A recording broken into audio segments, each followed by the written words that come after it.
Rigathi Gachagua. Back in studio, we'll be, of course, getting more live links from across the country. Our reporters are stationed and to be able to give you the live update as the process unfolds and the public participation exercise takes place across the 290 constituencies. In studio with me is the former Law Society of Kenya President Eric Theuri, an advocate. Good morning. Morning, Ayu. Much appreciated for your presence. Kevin Osido is the Executive Director, the County Governance Watch. Good morning, Kevin. Good morning to you. Thank you for the invitation. Well, a lot has happened, gentlemen, and let's first focus on just the basics. And what was meant to be a public participation exercise has rather turned out to be a forum where Kenyans have expressed issues that bedevil them and the priority areas. In other words, what the political establishment is blind to is what Kenyans yesterday enumerated. Yeah, I think the views that have come out of the public forums the last day have been rather interesting.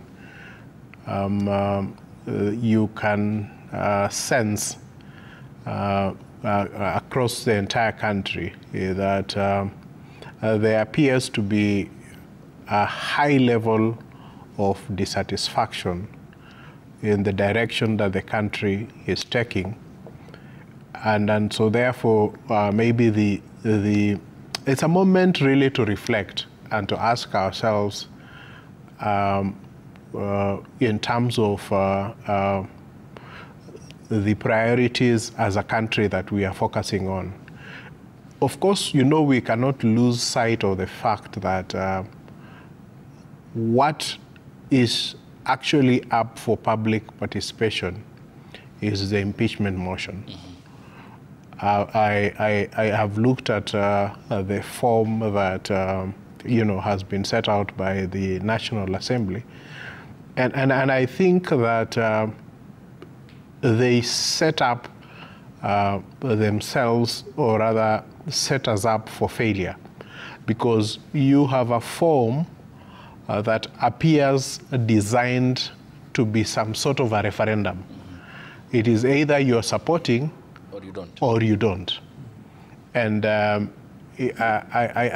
looked at that and I felt that it is probably not the right way to undertake public participation. And so the question then becomes, when we have all these sentiments that do not perhaps touch on the subject, which is the question of impeachment of the Deputy President, is it something that the members of Parliament are going to ignore and say that, for us, we only came to take views? So we went for public participation, 200 came, 100 said they are supporting, 20 said they are not supporting. Then the rest made so many comments about other things that were not relevant to the motion at hand. So in terms of the sentiments, so then it looks like it's some sort of a referendum. It's some sort of an opportunity for Kenyans to actually tell the leadership what they feel. Yeah. And when you look at everything that is happening, I get the feeling that the die appears cast on the Deputy President, because I do not see a situation where the President, even though he's been silent on this question, would want to lose this motion. Because if the President did not wish for his deputy to be impeached, by now he would have spoken and he would have attempted to rally support against his impeachment. All right. So it is quite obvious that there is support from the President for this motion, and so he may not want to lose.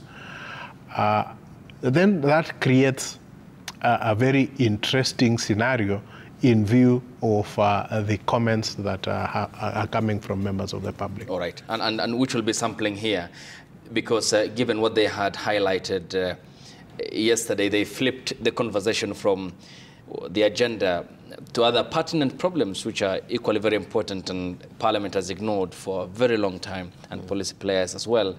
And Kevin, are we likely to see a continuation of the constant red cards the public has issued the Kenyan political class, given what we witnessed on June 25th when they breached Parliament, when the House was dead against what they felt was punitive tax proposal, and now yesterday the harsh wholesale scorecard they gave to the political class about how they have ignored what presses them and focusing on a political issue which them was not relevant at this time?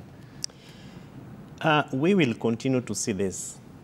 And in fact, the citizens of the Republic of Kenya, most of them will use any opportunity that they have with the political class to meet their frustrations and indeed to share their comments around how governance is being done in this country and how citizens are being ignored, and the lackluster and irresponsible manner in which prioritization by government is actually being treated, and the views of the citizens being ignored. And so the impeachment, the special motion for the removal from office of the deputy president, otherwise called the impeachment motion, is indeed one of those particular platforms that citizens now have to be able to share their views and really to also give feedback to the government and policymakers around how non-patriotic they are against the aspirations of the Constitution in Article 10 and Chapter 6, that really they are in office at the behest and is surrendered sovereignty of the people of Kenya.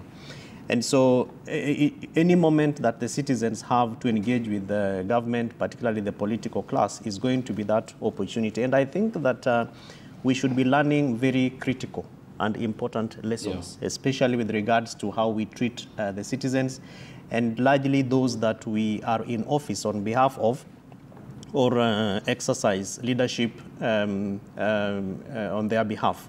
And part of those lessons, in my view, Abdikadir, should have been how we moved on from the Gen Z demonstrations and indeed were able to salvage the country and pick up those pieces and deal with the concerns that made Kenyans go to the streets. Unfortunately, we have not seen government doing that. And I liked the moment when the president came out and he was very angry, he was furious, and he was shouting at people and he was abusing the young people. And then a few hours later, he came out and he said, "Oh, my children, you know, I'm your father and I'm all that." That was the moment for the president to take a back seat and begin to ask himself, wait a moment, what is it that has made these things to happen?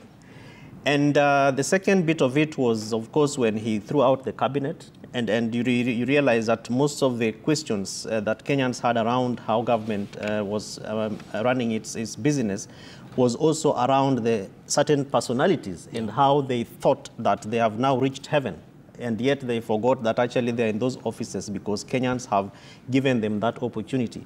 And the president has tried to be able to respond to some of those issues, despite, of course, the handshake between President William Ruto and the former Prime Minister Raila Amolo Odinga, which in my view was the lowest point at which probably Kenyans now had that platform to keep sending recommendations and sharing their views around how Kenya needs to be governed. But Kevin, when you point that out, up to the point where June 25th happened, on 26th, the head of state deployed a different tone, withdrew the finance bill, and largely in a jovial mood.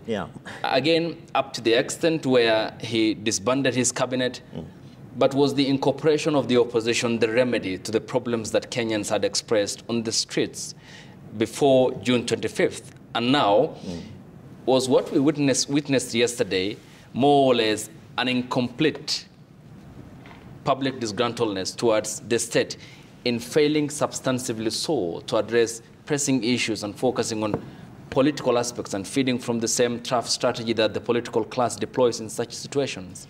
The incorporation of opposition into government should not have been In fact, I think in terms of building our democracy, that was another lowest point, because Kenya is a democratic state, and the challenge that we have is that we are a purely presidential system, and in that, as it may, it is the requirement of the Constitution and our democratic aspirations that we have government and the opposition, and that this opposition, therefore, should be more or less like a checks and balance mechanism and a voice of last resort for the people. And so the president probably thought that he could buy, quote unquote, the voices of citizens based on this surrendered sovereignty by bringing in certain corner of the opposition. And that is why Kenyans are still pushing back. Yeah. And up to yesterday and even today, we will continue to see that pushback, including even in churches, where the president will visit and any other politician. Kenyans will continue to push back because there is a manner in which the voices of the citizens of the Republic of Kenya are not being heard. And so any opportunity that presents itself, including the one for impeachment of the deputy president, is going to be that opportunity. And so it is important, therefore, for us to begin to think through how do we bring in all these efforts, Abdikadir. And so the public participation process by the National Assembly is not going to cure this issue because as Wakili says, and I agree with him, it appears as if all systems are go, that the deputy president has to go. But Kenyans are saying, how come you only make your priorities right when they are right, and you don't consider ours as fit and right when they are also right? And so that's probably part of the reasons why they are saying, kufa dereva, kufa makanga. If the DP is going, the president also has to go. Because again, had the president taken that opportunity for Ruto must go, to sit back and ask himself, and even engage, and we sent very many advisories to the president to maybe pick up one of the strategies that he used during his campaigns for the town hall meetings. Those regional economic conversations. Had he thought of those processes as public participation platforms to engage with citizens post the Gen Z and Kenyan demonstrations, I think we would not be where we are at right now. But because it is a political process and politicians think they own everyone in this country, hence the pushback by the citizens. And Bonarais, given what we witnessed yesterday, is this more or less a harsh verdict of the public telling the political class as a whole, and in the classical fashion of now, throw out the baby with the bathwater? We don't care about you because you don't care about us. And yesterday they put the conduct of Parliament under the spotlight, given the powers that is guaranteed by the Constitution. For example, Parliament and the supplication parliamentarians do at the feet of whoever holds State House, and forgetting all the power that they hold, including the power to impeach a president. And therefore, it was right, is it, for the adoption of the classical fashion of the people telling the politicians in this class and the policy players, we will throw you out to the bathwater. You are one and the same.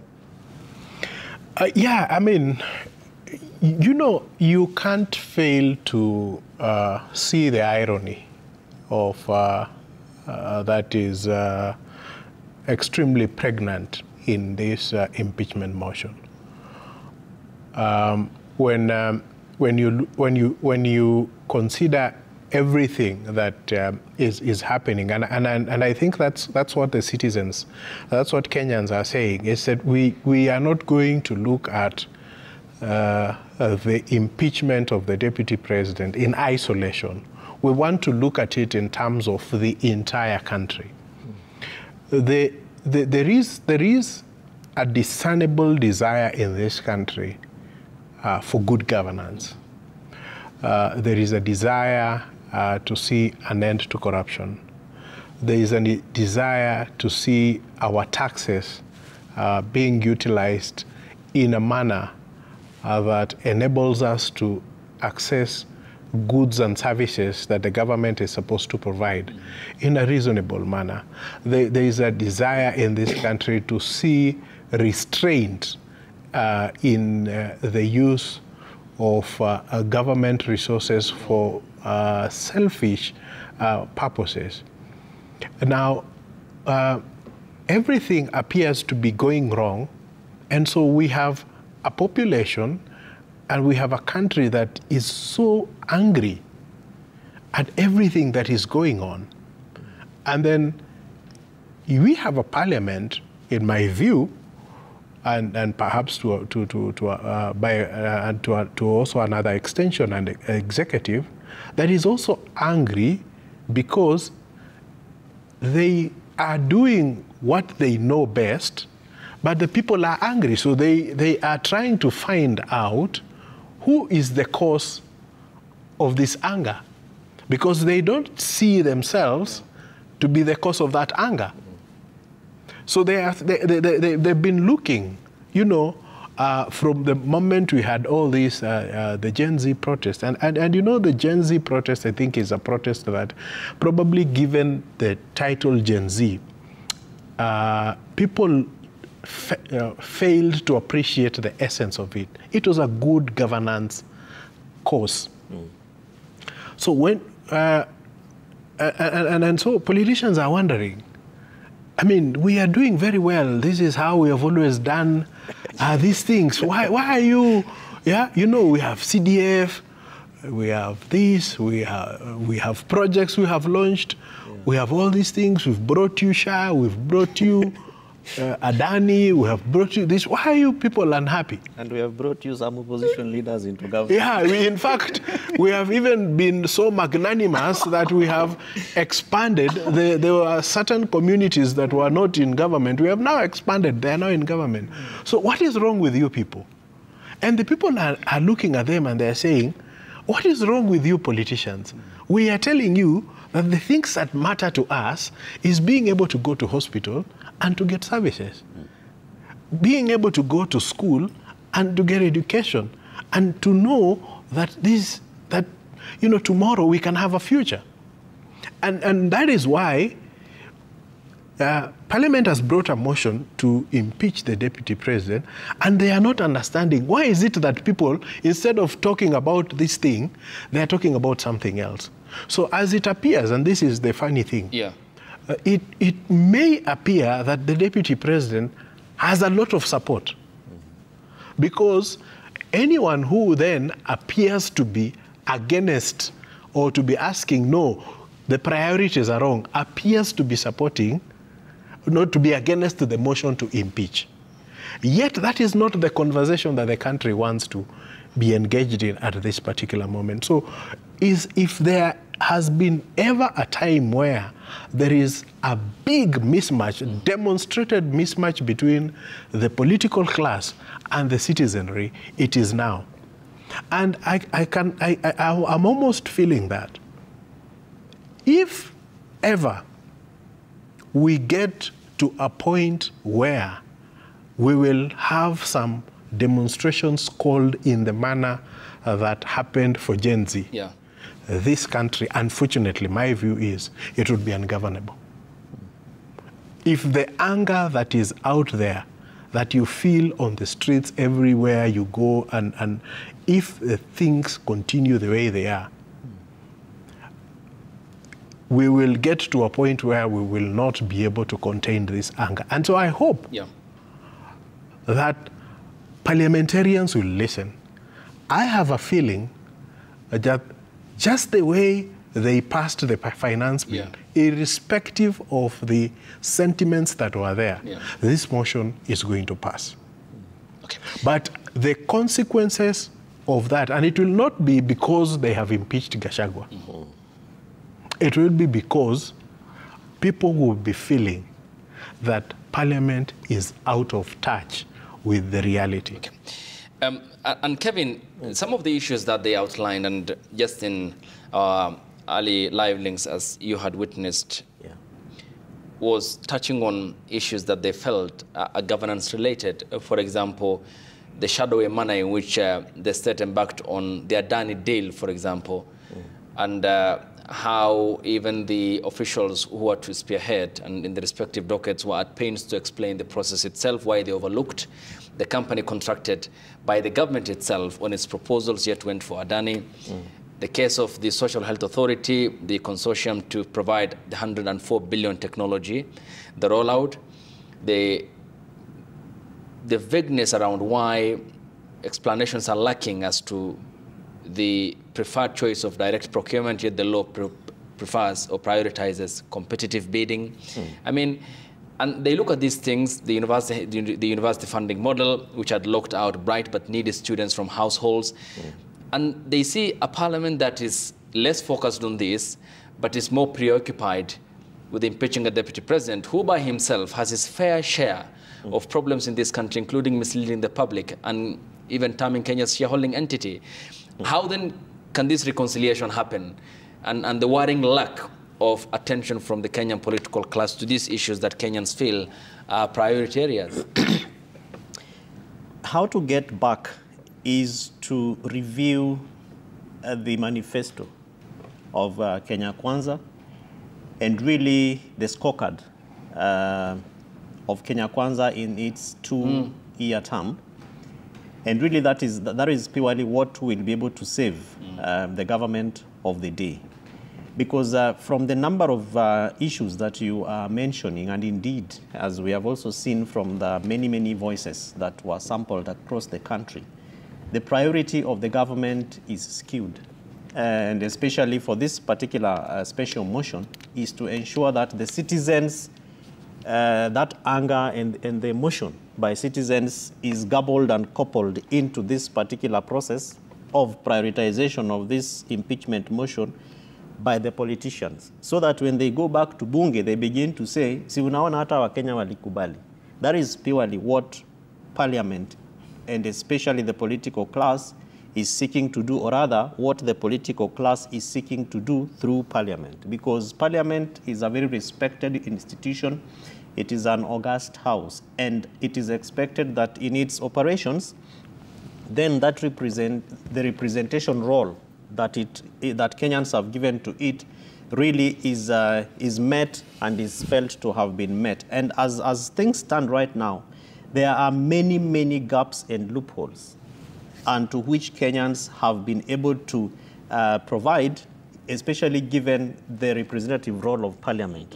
And it really surprises me, and the irony of it is the degree of investment that has been given to this particular special motion, which is not what we see with the very critical aspects of what really is important to the Kenyan people. And you have already enumerated a number of them, and you've mentioned them. And we don't see, for example, gazette notices, by parliament telling people, go to your constituency offices, and we are sending officers there to go and pick your voices on shift. We don't see templates prepared for the citizens by bunge to be able to go and speak about the new funding model of universities. We don't even see the voices of citizens through public participation processes and this degree of investment on issues of sale of the airport. And so you begin to ask yourself, whose interests are the parliamentarians serving, and whose interest is really parliament serving? Of course, taking special recognition of the officers that work at parliament, because behind the politicians are very many other qualified, competent Kenyans who represent the staff of parliament.